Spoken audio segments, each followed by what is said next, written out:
The New York Times has a new article, and I'll link to it. I think you have to get in their paywall to read it, and it's not worth it. At least I don't think so. You can do what you want. The title of the article, and this is verbatim, the title of the article is "Government Surveillance Keeps Us Safe." New York Times. Government surveillance keeps us safe.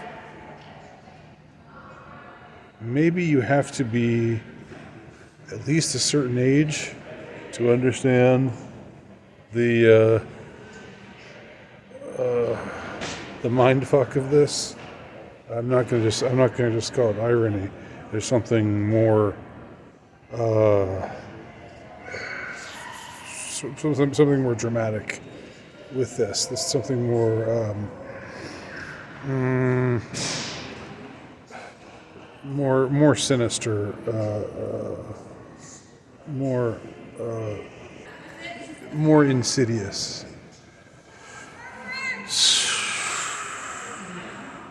Remember, if you will, the aughts, the 2020s, the 2000s.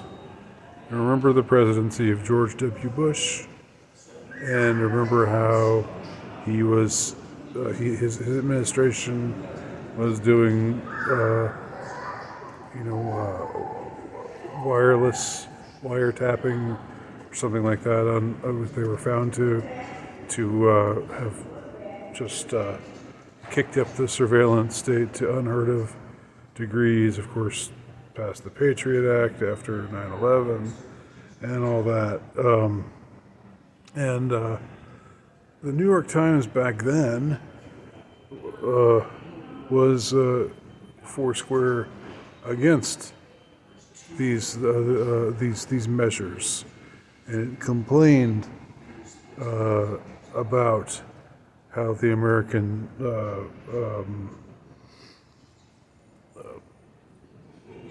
the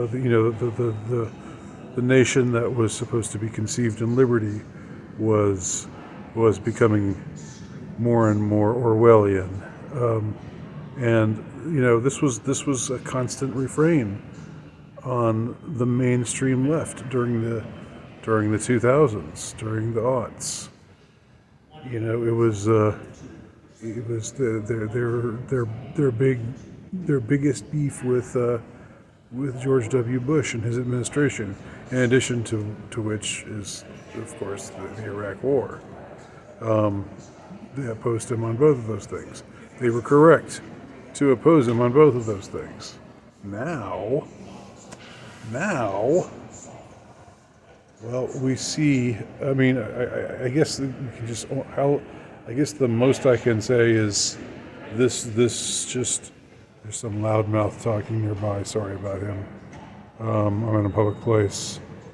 I'm in a different state than I was in before, in more ways than one. But in the literal sense, I'm in a different state. Far away from my home state of Georgia. I'll talk more about that perhaps in a later video. So they opposed these measures. They were correct to oppose these measures. This was a mainstream thing. This was a mainstream lefty or Democrat thing. Now, did they believe it at the time? Probably not.